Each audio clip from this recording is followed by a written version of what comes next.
menunggu kalian di tanah Papua untuk mendharmabaktikan diri kalian sebagai anggota-anggota polisi yang dicintai oleh masyarakat. Tentunya harapan kami dari jajaran Polda Gorontalo, peserta didik yang ada di depan kita ini bisa menyelesaikan hanya sesuai apa yang diharapkan oleh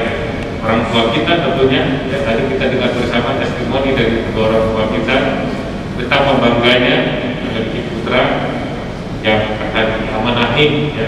melaksanakan tugas-tugas kepolisian sebagai bayangkara yang tentunya tantangan tempat tidak semakin mudah tetapi semakin berat dan